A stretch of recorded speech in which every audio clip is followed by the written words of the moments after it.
And so the philosophy and the need kind of all came together. And so we sort of just started building in that direction. It was taking so long to build the MVP, and I was getting impatient. And so I bought a Webflow template, built a landing page on my own, and like put it up in one day, literally guys, in one day. Put out a Twitter to my non-existent Twitter following, like, hey, we're launching this thing, let me know. And then I literally went to bed and woke up the next day and it had like exploded. So it's interesting when you have like a name like PulpitAI, I think the It doesn't initial... do us any favors. It doesn't do us any No, favors. yeah. The initial assumption is someone just slapped ChatGPT into something when it could be completely different. Hello and welcome to What Would Jesus Tech? Today we have the leader, the founder of one of the most controversial technology products of 2023, at least for Christians on Twitter. It is extremely controversial, apparently. We have the founder of PulpitAI, Michael Whittle, and it's a new product. It promises to help pastors save time by writing small group curriculum, writing social media posts, all based around their sermon. It does not write sermons. Okay. We'll get that out front. I wanted to reach out to Michael, not because I think I'm going to agree with everything, actually, but because I think the dialogue will be interesting for Christians who want to reflect well about the technologies we use and the technologies that we build, and what principles should we consider? How is a church different than other contexts? What is the content that we should be consuming? So as we're talking, and we're going to focus on him and the story of PulpitAI, but how is this going to apply to you as a listener and user of different forms of media? Anyways, we'll get into all that. I'm joined by Joel Jacob, my co-host. He is in tech, working at Splunk right now as a principal product manager. Joel, what does your voice sound like? Hey, nice to meet you all. I'm happy to be here. Very excited for today's pod. Thanks, Andrew, for setting this up. Yeah, no worries. And Michael, thank you for joining us. Just Mike or Michael? Whichever's easiest. Whichever is easiest. It's good to be here, guys. Thanks for having me. Yeah, no, thanks for coming. So if you're new to listening, What Would Jesus Tech is a podcast devoted to the tension of loving Jesus and loving technology.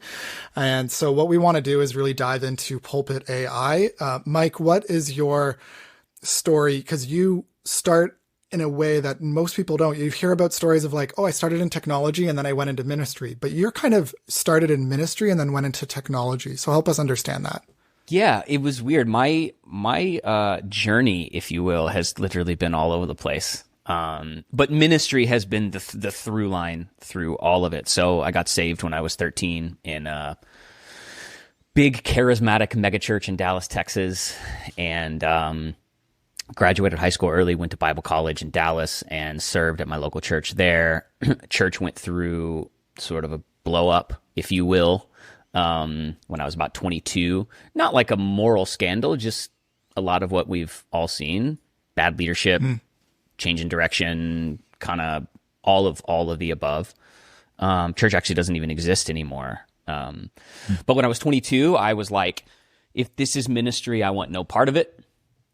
And, but when I sort of stepped off staff at my church, I was like, I don't even really know who I am. I'm 22. This is since I got saved when I was like 13 or 14. My whole identity was like Christianity and ministry and all of that. And there was really only two things in my life that I loved other than that. And that was the Dallas Cowboys and movies. And so I had always been written scripts. And so I basically got an internship in LA and started working in film and independent film. But it was sort of like the tail end of that independent film era. And so about a couple years in, the company that I was working for, lost its funding, and a friend of mine called me. I was broke, living in Santa Monica. And a friend of mine called me and said, hey, I'm working at this advertising and media company. The founder and the CEO lives in LA and his assistant just quit. And if you can get here, like by the end of the day today, I can probably get you a job. And, so I went and, turns out that the guy who I worked for was one of the inventors of taxi top advertising. So he was like the first person to ever, sort of take anything other than strip clubs and alcohol and cigarettes and put them on a taxi top and sort of redesigned it. And he had just sold a big piece of their company in the out-of-home advertising space, and was moving into sort of the digital advertising, digital ad tech. And so I spent 7 years working with him, starting about 7 different businesses, essentially sort of bridging out-of-home advertising into sort of this like digital layer. So I just fell in love with entrepreneurship, and I fell in love with technology. And have been kind of involved in that world ever since. At the same time, helped me and about 20 of my best friends planted a church here in LA in 2015. And so have just been a part of building that. So kind of just been doing ministry and sort of entrepreneurship kind of side by side since then. Very cool. So. Very cool. And like, help me understand more of like the product that you're working on now. Like, what was a point where you were inspired or said like, okay, we got to do this, and this is the next step in my career? Yeah. So I had, during COVID, I had gotten really, disheartened by Christian content online, to say it a better way. I felt like as a local church pastor in LA, I was just noticing this trend of people being like way over inspired and underformed, so to speak, especially in the stream of church that I came up in, right? Where it was just all about like inspiration and what God's going to do for me. And so me and a couple buddies just were like, there's nothing in the landscape that reflects like the tone and the style and the level of thoughtfulness that we think needs to be there. So we started this company called Vast, which is just sort of like a connected podcast network, similar to like the Ringer or Barstool Sports, so to speak. That's what we were saying. We're going to build the Barstool Sports of Christianity. So have honestly been like head down building that for the last couple of years. And as we were looking at what it would look like to scale that company, we honestly got under the hood of like the Christian influencer space and hated what we saw, you know? And honestly was like, if this is what we're going to have to perpetuate in order to grow this thing that we want to grow, I don't want to be part of it. Is it greed? Is it pride? Is it like just some of the ways that Christian influencers indulge? Or it's like, or even more of the same of like, just like surface level, self-help gospel. So sort of, for me, it was lack of local church accountability and lack of local church belief. And, you know, most of these folks we talk to, and not the people that we work with now. In fact, the people we work with now, the reason we work with them is because everything they do exists to build the local church, right? But all of these people, it was like, they've got massive YouTube channels or podcasts or followings. And it's like, they haven't stepped foot in a local church in years, you know? Or they haven't served at their local church, you know? So for me, a lot of it was just that. It was like all these Christian influencers, which I get it. They're doing what they're doing, but there's no local accountability. They're not creating with a local body in mind. And so, yeah, so all that to say, kind of at the same time, we were just trying to find a way to, you know, we were producing like 10 to 12 podcast episodes a week. And we were honestly trying to find like a product that would just allow you to upload your file and turn it into like show notes, transcripts, blogs, whatever. And couldn't find any that were good. And so came across a product and a group of technologists that were building something that we really loved and believed in and tried and was really useful and worked. And so reached out to them and said, hey, how can we work together to build something for like faith-based creators? So literally like people like you guys in mind who are like, we have a podcast, we have jobs, but like, you know, we want to use this thing. And so we started kind of building this tool. And then honestly, one week I uploaded one of my pastor's sermons to it and sort of said, hey, can you type out some discussion questions? I reached out to the communications person at our church and who also leads our youth, who also leads our small groups. And I was like, hey, like, would a tool like this be impactful for you? And she was like, this would save me 10 hours a week. And so the philosophy and the need kind of all came together. And so we sort of just started building in that direction. And then quite honestly, it was taking so long to build the MVP and I was getting impatient. And so I bought a Webflow template, built a landing page on my own and like put it up in one day, literally guys, in one day. Put out a Twitter to my non-existent Twitter following, like, hey, we're launching this thing, let me know. And then I literally went to bed and woke up the next day and it had like exploded. And so if I make light of all of this, it's because it's like still a joke to me. Like, I'm so passionate about it, and we've now, I mean, you know, we're doing something we really believe in, but I thought it was going to be like a micro SaaS tool that 50 people were going to use and was just going to be like a fun project. So that's the long and short of sort of. Yeah, I mean, it's really cool. I think, and that's how like good products work, is you hit a nerve, right? So it's like, you're like, hey, there's a problem here, and it ends up being that like, there's a lot of people who are interested about that problem and can recognize it's a problem, but then also like, is a solution the right solution? And that probably even like accelerated the growth. I mean, it's really cool about your story about how you got that website up. There's a lot of like no code tools around that really we're standing on all the shoulders of giants is a phrase, right? All these technologists before who's made it even easier to develop technology.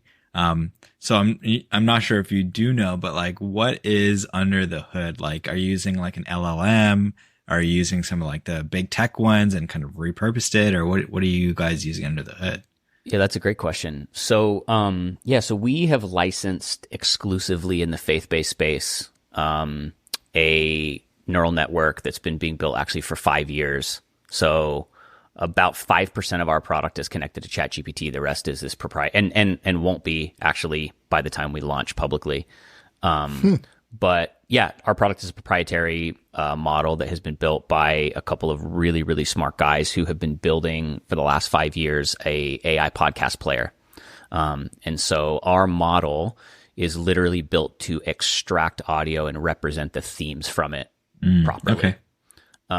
So, which again, you know, when all of this blew up and everybody had such strong opinions about it, I was like, man, if, you know, I could explain why a lot of these worries are real, but not necessarily real in the context of our product at the moment. Yeah. Right? So it is literally what we believe is the best model out there to extract audio and create content from it. Yeah. And yeah, so we've partnered with them and are sort of just building kind of around their technology. And then we're also looking at a couple others to add to the mix now. Yeah, I think that's a really good nuanced point for a bunch of listeners who aren't familiar with the AI space. Is like AI kind of got really popular. Was it just this year? Oh my gosh. Right? I know. It's moved so fast. But like, because of LLMs, ChatGPT, that's how people, the veil was torn, so to say, where it's like, oh my gosh, things are going to change. But a lot of people have been investing in AI and really like this subset of AI, machine learning, and doing these neural net models for a long time, right? Like the whole Alexa, Google Assistant was actually just like a foreshadowing of the advancements in AI. And there's been lots of development where it's like, what is meaning from this sentence and stuff? And they're using completely different algorithms. So it's interesting when you have like a name like PulpitAI. I think the it doesn't initial, do us any favors. It doesn't do us any favors. No, yeah. The initial assumption is someone just slapped ChatGPT into something when it could be completely different, which, yeah, I think that's really interesting to know. Mm-hmm. Yeah. And it's not, when people hear PulpitAI, they sometimes think, oh, the AI is going to be delivering sermons on Sunday. Why did you choose not? Because like one of the things you state explicitly on your website and on your Twitter presence as well is that this is not going to write sermons for pastors. Is it because there's other tools available, or is that more conviction for you? Yeah, it's conviction. It's also not the problem I feel like I'm supposed to solve, nor the problem that I even want to wade into those waters of should it be. Now, I think there's the difference between helping someone prepare for a sermon and writing a sermon, right? Like there is a huge difference there. And I've said this before, kind of like tongue in cheek, but you know, I come from a charismatic Pentecostal background. So if we could build an LLM that could exegete scripture better than most of the pastors in my church movement, I may be for that. So I can pick on my own kind. No, I mean, in all honesty, that was just not even like when I launched the product, I didn't even think about that. Like it was just never even in my mind. Obviously now looking back, some of the language that we used on the site and obviously the name and all of that kind of stuff lends people, specifically people who like to spend all day just posting opinions on Twitter and not actually reading what they're seeing, you know, which is fine. I get it. It is the medium, but no, it's just not a problem that we feel called to solve, nor would I ever do, right? Like I wouldn't do it. My co-founder, Jake, who is a local church pastor and a brilliant human being, like we just would never do that. And so, and all the pastors I know would never do that. So it just didn't even really cross our minds that would be a thing, but obviously it is, right? And since this has all happened, guys, there are dozens of products that are being built right now in the faith-based space that will do just that. So, you know. Yeah, and they can tailor it to your own writing style if you upload your own writing content. It's pretty wild. And this has occurred, like you can buy sermons. You can buy, I want to preach sermons. There's ways to purchase it, right? And the Christian writing industry has a whole other thing of ghostwriters. Like there's a lot of weird stuff. You're trying to get me to rant, aren't you? Aren't you? No, I'm kidding. I'm just making note of some of the complications that I think you accurately have convictions against. Totally. And I think it's important just to nuance the conversation. I mean, that's the benefit 100%. of a podcast format. The medium does affect the message. Even just on that note, there's kind of this irony to me. You're like pro local church, pro, local pastor. You use the word accountability. Like, does anybody talk about accountability to their local pastor these days? Like that should be talked about more. You have Chris Martin talking about that in one of the chapters of his book, The Wolf in Their Pockets, of like how much social media has negatively impacted the influence of a local pastor. We had him on the episode on the podcast to talk about that a bit. And so you have kind of these dynamics at play of the medium is negatively impacting the local church, and you're trying to almost subvert the medium, but still use the medium, right? Like, so you want to take a pastor's message, send it through your software, out pops, here's some tweets, here's some Facebook posts, here's things like that. Like it will take something from one medium, an embodied sermon on a Sunday, and we'll distribute it into another channel. So there's this irony to me in that. It's on one hand, you have the local church. On the other hand, you're like, let's get more content into this medium that we've already joked about has limitations and problems. How are you trying to reconcile that dilemma? That's a great question. So let's talk about I guess sort of my philosophical, for lack of a better term, beliefs around that. And then I want to talk about the way in which we're building the product. Cause I think the philosophy determines like sort of what we're building. Right. So yeah, I just read a statistic the other day that half of millennials and Gen Z believe that online moments, interactions, are of the same value as in-person interactions. They believe the same with relationships, right? So that's something that none of us believe is true or should be continued to be propagated, right? That being said, it's there, right? I talk about the local church because I'm a local church pastor. I talk to people. Like, this is not some theoretical thing, right? This is like, I have been doing that aspect of ministry for a long time. And so do we help people understand what like a proper way of thinking around technology and social media is? Yes. Do we also need to help provide them with, ways to interact with that in a healthy way, right? So I think you sort of tackle both, both and. Now, in terms of product, so there's two different ways a product like this can be built.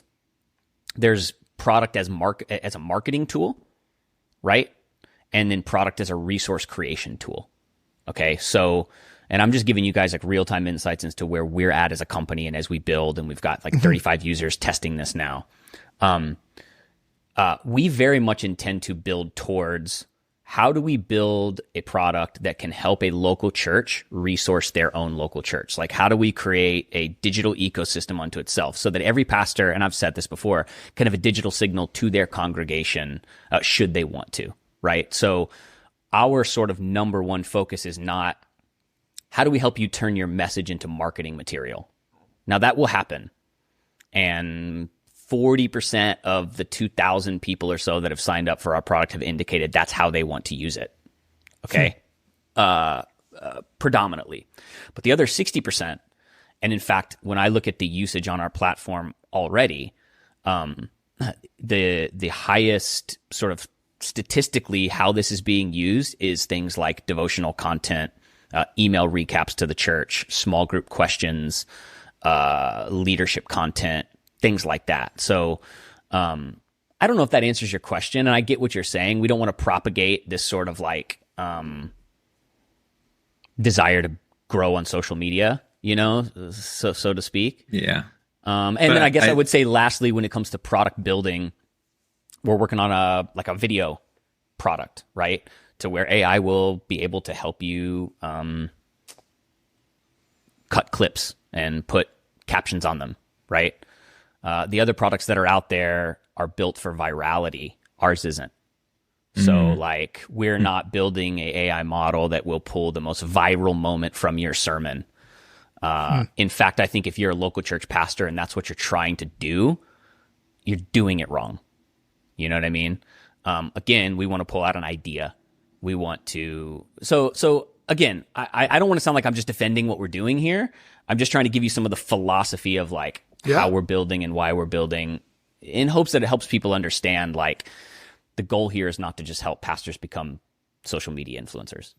You know what I mean? Yeah, no, I think, and this is like my off the cuff response here because I hadn't researched PulpitAI because I wanted to have my genuine first reaction. I think what you're touching on is actually like what often happens in the Christian space is we're like, politics, that's an area that we're not really feeling good about. We're going to withdraw from that space because we don't want to be involved. And then what ends up happening is other people step into those shoes. And then now we're living in a society where we're like affected by the space that we've regressed and pulled out from. And the same thing is going to happen with technology, right? It's like if you aren't making PulpitAI and someone else makes a PulpitAI, how are they going to take it? And it's that decision for us to be like, this will affect the current medium that's being used of like, you know, Twitter and all of these type of like online digital reactions. And like our society is going that direction, whether we kind of like want it or not. So withdrawing is not the way to affect that. Actually being engaged and steering it is. So I'm actually, all of a sudden a supporter, you know, of that mission. And I think that's what we're trying to do here, you know, with this pod too. Yeah. Very cool. Yeah. So how do you think people or go ahead and mention your point, but after that, how do you think people will feel knowing their pastor is using like AI? I'm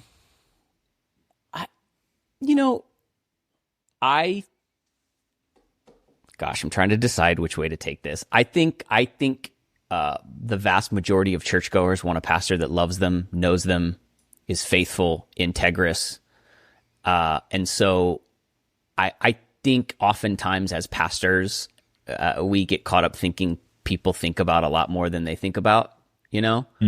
I mean, look, I think if a local church pastor is using AI to write their sermons, like I wouldn't go to a church that was the case. That being said, like go watch YouTube. Every young pastor just regurgitates Stephen Furtick and Judah Smith and Matt Chandler. And like, it's not like, so like Tim Keller, you know, whoever your stream, John Mark Comer, you name the guy, right? Like every pastor under the age of 40 is just a caricature of whoever they watch and listen to. Like it is the way that it is. Like you mentioned, Andrew, pastors have been buying sermons for decades, right? So do I think that's an issue? Yes, I think it's probably an issue for a much smaller subset of people than we actually think. But yeah, I think I don't know if that answers your question. No, I feel this tension. Like it's the tension that, I don't know, did Paul feel like he was going to cause this controversy when he said, "I'm with you in spirit" to the Corinthian church? Like, did he worry that that would detract from their worship together? He cared a lot, obviously, about them actually gathering together, and he wrote that in the same letter. And it's just kind of like this tension of using letters, even though that's not as good. I love 2 John. I just love how short we have a letter in the Bible, that it's like, hey, I want to write a lot to you, but I'm not going to, because my joy won't be complete until I see you face to face. See you soon. Bye. Like, there is that tone in scripture, but then there is this, he still sends a letter to say, I want to see you soon. There's that use of that secondary medium of not physical in person where you can feel each other's spit, but no, this letter that's going to get delivered. And so, yeah, you think about using these mediums. And I think when we start to think about more extreme versions, so if someone told me, I'm going to be a digital evangelist, I'm going to go on porn websites and I'm going to comment there and join chat rooms and stuff like that, I would say that medium actually is not conducive to a spiritually mature person engaging and doing evangelism. Like, yeah, there are dark places, but you're going to have to interact somewhere else. And maybe you could argue against me on that, but like, there are some mediums that so impact the message that they shouldn't be touched. Totally. And so I would agree. how do we make sense of social media? Like, you know, when we're talking about youth, and there's a stronger opinion that we might have there, but so many of us live on these digital spaces. We have these digital liturgies, if you will, and a lot of them do not include Christian content. And I've seen this gap in people in my life. And then I'm like, oh, I should introduce my own content. And it is a lot of work to write content. I can think about a tweet and I think it's easy to send off, but it takes me 15 minutes of grammar checking before I send it. And so I do appreciate, you know, that there is, and you can think about preachers through the histories that have like distributed their sermons. You could argue that the book of Hebrews is a sermon that has been reproduced in a written form for the benefit of more people. You know, I have my reservations of that. I personally decided in the last year to never share my own sermons on social media, like to not link to them. I personally decided that part of it was just my own disposition in writing the sermon started to become, oh, what if so-and-so sees that on Twitter? What if so-and-so sees that part of the sermon on Facebook? And you can lose an edge if you're always worried about being criticized. So I feel this tension, and I'm like, on one hand, I'm like, man, PulpitAI, it's the future. And some of my friends are like loving PulpitAI. They're retweeting all your stuff. They're just like huge. And I'm like, man, I respect my friend who loves PulpitAI. And then I see another person I deeply respect say, this is pretty much of the devil. Like, they didn't say that. They weren't that guy. Cause I know people said that about your product too. It was so good. And it was so funny. It was wild. Like just the extremes. And I was just like, I tried to write out my thoughts and I struggled like to put down on paper and my thumbs up or thumbs down. And I just wanted to talk to you and yeah, I love that. Address it with you, you know? Why do you think we need to be thumbs up or thumbs down? Couldn't we be like thumb sideways or? I mean, yeah, I think the reality and I'm not saying you're saying you are. needed to be one way or the other, right? Yeah. But I think that was my thing, you know, is like, and I agree with you, man. And like, even, and gosh, like, dude, to just be transparent, like the Monday after, I called two of sort of my theological mentors and I said, have I missed something here? Like there's this thing that I didn't think about. And I would say probably the only critique that was real that I took to heart and actually still quite honestly am very much thinking about and sorting out in my mind, not the Christian publisher who says there's no such thing as faith-based creators yet publishes books for Joel Osteen, like not their responses and not the whatever alt account that says demons are in ChatGPT. Like that is what it is. I will have those funny debates back and forth all day, right? It's funny to me and fun. But when someone was like, someone was like, oh, man, should a sermon be called content? You know, or, and to me, I'm like, I mean, sure. That being said, if we believe that that is a bad thing, then there goes 75% of the Christian books that are published, by the way. Like, Zondervan, let's see what was being, So I get that argument. But I called both of these guys who both have their PhD, and run seminaries, and are men who have been serving the body of Christ pastorally and in academia, for decades. And I said, is there anything I'm missing here? And, I think those are questions we always have to ask. And I think as Christians, if we're not always asking that, then we're probably not being faithful with what God's entrusted us to build, right? Whether that's ministry, business, life, whatever that is. So, I get it. I actually legitimately, for all my joking on Twitter, I actually do get I do get a lot of the fear. For me, a lot of it is context, and maybe this is my like local church pastor thing, but like, if you blog and you don't serve at your local church and you're like a Christian voice, like, go talk to 30 pastors and ask them what they spend their time doing every week. And so I think for me, that was what was really interesting, is people who like want to talk about the nuances of this, who like can understand both sides, the like intellectual theological side, but also just like the practical local church side, I'm off topic now. Sorry. I mean, I'm just, it's a great point. I mean, I think I just wanted to say almost like a hot take here. Coming from like the tech builder's point of view, I love to do what you're doing, where it's just like surrounding myself with theologians like Andrew. But sometimes when I'm talking to like a local pastor about what we're building in AI, it goes over their head, because if you're thinking about like the best leaders in business who are like masters of their craft, they know that space to a level that the pastor just can't know because they don't have the domain experience. So there is a limit that they can provide based on the lack of depth in the domain. They can definitely give you like some good theological advice and feedback, but like really understanding how AI works, like really, and that is kind of like quintessential to understanding the moral implications. Like what you mentioned earlier is like it's almost like a sentiment based neural network, which is completely different than LLMs. And it's like, you just say AI to a pastor, it's like a completely different conversation. So I would always say like, take things with a grain of salt. Which is how I guess for me, I believe when I'm building things, it's like they may not really understand. And like you said, it's like almost a thumb sideways until more details are revealed.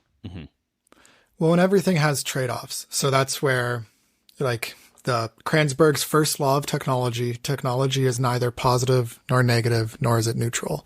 Like we should reject, the trinary, binary, whatever.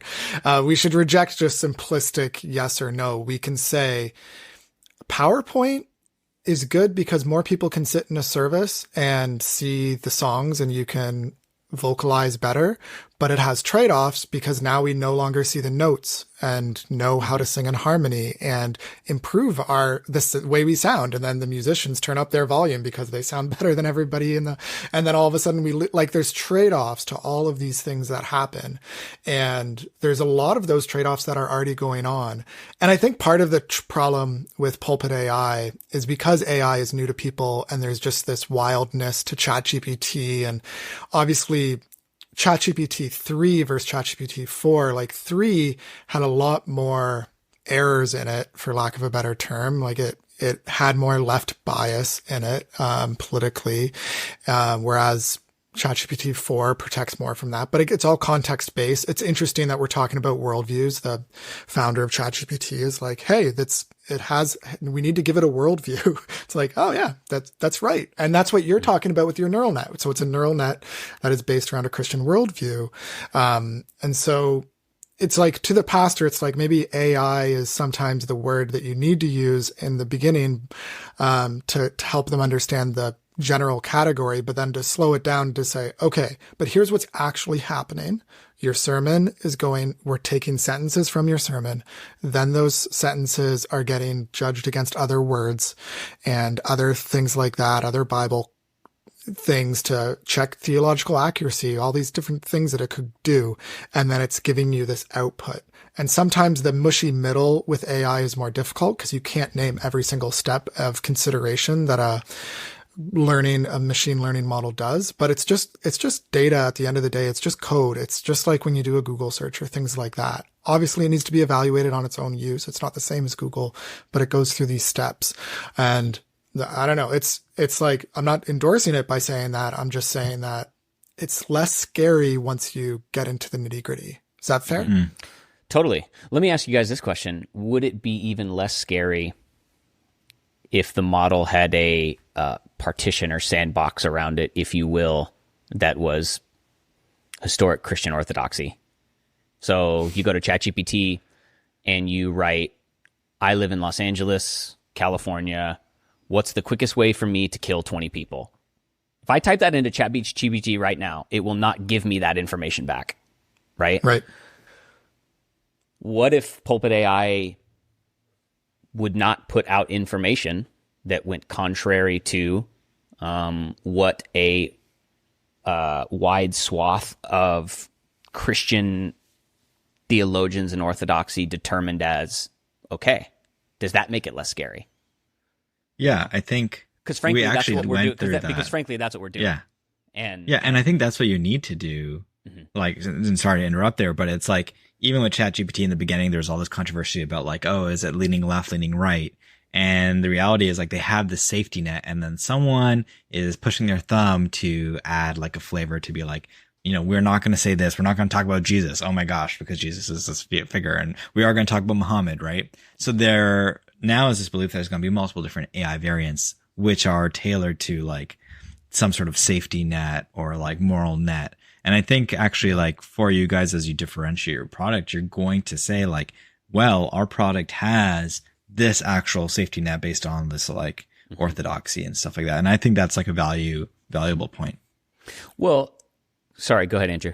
I don't want to interrupt you. I'll just jump in and say in agreement with Joel, and I can foresee a future where like TGC within the next 5 years is probably going to have an AI, and it's going to be TGC's AI based around all their crazy amounts of resources that they've produced. They have their own commentary of scripture now. So it's not that far off. It's just a different delivery mechanism. If Logos wanted to do it. Logos for sure. It now would be that's interesting in terms of the copyright versus TGC owning it. And then you figure out your relationships. You're like, okay, Logos and Lex and Press get along, and then TGC and Crossway get along. And then, then we get the ESV rights. And so you start to think about, but it's just a delivery mechanism in part of you want to ask a question. I've done this. Like for the last 10 years, I've done this. I've Google searched, is it morally acceptable to IVF Gospel Coalition into Google to get Gospel Coalition content on the question of IVF? And Google was a better search mechanism than the TGC website because their search isn't as good.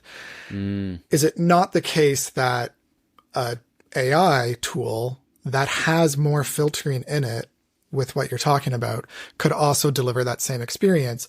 And instead of the ChatGPT right now that it's very link light, it doesn't link outside of itself or provide references, you could build it to provide more references. In his commentary on 1 Peter, Peter Enns argues this. However, this argument has been shown to be defeated by so-and-so. Like this could all be built. It's search mechanism and delivery using AI. And we're just talking about delivering it out to people. So that's why I think it totally makes sense what you're building. Yeah, I got a question for you. Oh, go ahead, Mike. Go ahead. No, go for it. I was just going to say it'll be interesting to see how collaborative the greater body of Christ wants to be with that research and information. Because the truth is, this could be built. We could build this. Literally, our team could build this in 6 months. In 6 months, you could log on to PulpitAI. You could upload your sermon, and then we could have different personas based upon theological belief and denomination, if we wanted to. And if you write a blog, because we're testing it right now with, a 12,000 person charismatic megachurch and a Methodist pastor of 15 people in Louisiana that doesn't even have a sound system in their church, right? Like that's the scope of people we're testing it with right now. And we're already seeing, right? My Methodist brother's like, hey, it like it said this, and so I just had to like change a couple words so that it like theologically, it wasn't heresy, but it was just like, this kind of is a bit of a different twist on it. Yeah. And so, one of the big things we've been being asked by people is, when I log in, can I answer a questionnaire so it knows my, theological bent, and can it take that into account? And I say, absolutely. It's, do the people that have access to all of that resource and data, like, would they be willing to play ball and be a partner in something like that? Because that is what it's going to take. Or it's going to take, a few years of research to sort of create that on our own. Or any of the other companies that are building stuff like this, right?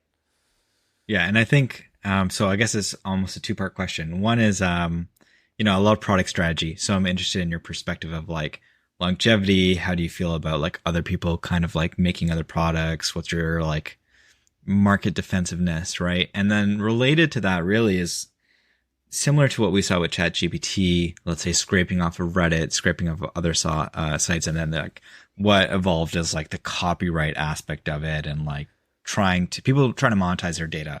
And I think, well, maybe to even give you like a step in the right direction that like people are thinking is like a lot of the value prop is in the unique data models, right? And like obviously being to market first does give you an advantage, but I am curious to hear like your thoughts on, what you think might be an advantage. What's like one picture of the future where PulpitAI is like, the market leader versus all these other people that might be copycats? Mm-hmm. So I think we have a team of people who, I'm not doing this by myself, right? We have founders and CEOs of faith-based tech companies that are reaching over 100,000, collectively over 100,000 churches. Some of those are reaching cater to large churches. Some cater to small to medium-sized churches, right? As well as in theology, sort of Bible college seminary space. So we have a team that I think understands the space, most importantly, understands what local churches and local pastors need and want. So we're building that with, like, we know our customer, right? Like, I am a local church pastor. My co-founder is a local church pastor. And so I think that is a unique perspective that we're building with that in mind. I think our willingness to stick to predominantly being a resource, like a product that helps churches resource their people, and building in that direction is a unique perspective that we have. There are tons of people building similar stuff. I mean, I'm in every group and I see it, and I think it's amazing, because the truth is that for every denomination and every flavor of church, there are products that are like built for them, Mm-hmm. And so I think in this world, especially in the Christian world, I think niche is going to win. I don't necessarily think there's going to be like one market leader. I think there's going to be a bunch of different products,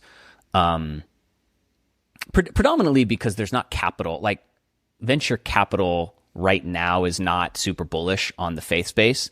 They made a lot of investments in the faith space in 2020 and 2021 that predominantly none of them are doing really well right now. You have a consolidation happening in sort of the Christian tech space in terms of like the giving platforms and all the stuff that goes around there. So we're would be like the hottest faith-based startup right now, which is hilarious to say, but it is what it is, right? I have to convince a non-Christian venture investor that our market is even big enough for them to like take a look at us. So I don't think that there's going to be a bunch of capital splashing around like you see in non-faith-based stuff. So like, I just think it's going to be a lot of people like us who are just like 2 or 3 people grinding, building for a specific niche and like building in that direction. Because there's just not a lot of like, even in the AI hype cycle, like there's not a bunch of people looking with dollar signs at the faith-based space. Well, can you actually, like they're much more interested in finding the right AI tool for accountants or veterinarians or, even coaches, real estate agents, like you name it, right? Like not churches and pastors. Our TAM is not big enough, Yeah, there's like statements Our like TAM 2 is big billion enough. people. Our TAM is definitely big enough. If you're an investor listening, I'm kidding. I'm kidding. No, like there's like 2 billion Christians in the world. And like, I mean, there's 5 million pastors, 2.5 million churches. yeah, like all of those metrics. I mean, you know better than me. Mm-hmm. But like, for our listeners, can you like distill a little bit more about like this Christian VC space? Like, I'm sure like there's only, like you said, it's a smaller group, so only a few people have this like inside view as to how's it shaking out. I will say, man, I have been super. It's cool to have been introduced to that world and to be having conversations with those kind of people. There's a lot of great, smart people out there, right? What I see is there's like 2 camps. There's sort of, if you think of it, and the world is not that big, but it's sort of bigger than you would think, There's a huge camp that's basically just mission driven, right? And it is mission. Most of those people fall into what I would call like the global Christian way of thinking. Like they're thinking more big picture. They're thinking Global church. Yeah. And then you just have like the local church people who, just are a bit more pragmatic, wanting to help churches and pastors. And so, man, it's really interesting. Me and my wife are those 2 different camps. Just to give you an example dynamic of our household is like, yeah. So, man, I've been super encouraged, and I will say this, that everyone that I have talked to in the Christian space, everyone, and I do mean everyone, cares about AI ethics. They care about doing it the right way, and they care about the right things. And like, I can say that in full transparency, and I've probably had 2 or 3 dozen conversations with people. And so that's a thing that I think is hopeful, like nobody that's a Christian is just looking at like a quick money grab. Right. At least from the people from the folks I've talked to. And there's a lot of really amazing companies. There's a company called Glue, which if you guys haven't chatted with him, there's a guy named Steele Billings. He works for Glue. He heads up their AI fund. And I can connect you guys. They are running a real-time survey. They've surveyed 40,000 churches on sentiment across AI, across the body of Christ. I saw that survey. And the data they have is amazing, absolutely amazing. And I don't know like what I can share or what I can't, but I would reach out to him. But like that's I would say if you look at like that ecosystem, I would say they probably have more capital than anybody else in the faith-based space right now, and their primary concern is use and ethics. And even with their fund, they're not operating just like a venture fund. So yeah. Well, and how do you feel like the Tim Tebow's fit in? They're more like the angel, like, they're Christian, but they have lots of money and like, yeah, bro, I've been seeing that he's actually Mark Wahlberg's going to invest in PulpitAI, man. Like, what are you talking about? No, I'm kidding. No, like I think from what I've seen, like Tim, for example, has been investing in like some Christian tech stuff. So there's like that flavor of it too. I mean, you have, the wild yeah, you have the, the pray.coms and the Glorify. I mean, Glorify, I don't know if you guys have even seen that app, Glorify. I mean, they raised $80 million from SoftBank and A16Z, right? Like you're talking, I think Tebow was probably one of their angels, right? Like one of their first checks in. Yeah, I think still at the end of the day, it's a TAM thing. Like people just look at it and they're like, if they're looking at it purely pragmatically, and like, I just don't know that they're super interested in the TAM. AI What's space TAM? in the church. Just like a total addressable market. Yeah. Oh, yeah. Like sorry. You in other tech words, guys. I understand now. Yeah. yeah. And there's Sam too. Sam and Sam are buddies. Sam and Sam. Yeah, exactly. So it's like, yeah, I mean, and we'll see how it shakes out. But Wild. yeah. Yeah, no, I mean, it gets me really excited. I think like down the road, I'll probably join you as like a founder, and heck yeah, that's top of mind is like, do I do a product that maybe has a bigger addressable market than just like the Christian population, but has a gospel component to it. So it's still like can bring the gospel to the whole world, and now your TAM is a whole world, right? And then your serviceable market is like obviously a subset of that. So I think it's definitely a question to wrestle with, and ultimately, this like pragmatic point of view has an influence into how your product's going to be created, right? Because it will maybe even steer you in one direction, and that's always been like one of the complications. I think even for like regular startups in general is like your investors end up steering your product in a different direction, especially if they have board seats and all of that, right? Mm-hmm. So almost to your point about the Christian VC space is that like, if these people are all truly Christian, there is this like moral compass and like undercurrent that can actually nuance some of the conversations from your regular VC people. So I do think that will be a differentiation in the flavor you'll get from those conversations, which is cool to bring to light. And I've also met some amazing just Christians in traditional VC, like non-Christian VC, who are like all about this kind of stuff. I had a guy who's like a growth stage investor reach out and was like, dude, I love the church. I love what you're doing. Let me know if you know, we don't invest into this kind of stuff, but like, let me know if there's anything I can do to help you. And he's just like a Christian, like amazing guy, you know, part of his local church, serves at his local church, has invested in huge companies. So yeah, it's going to be interesting to see like how it shakes out for sure. Super cool.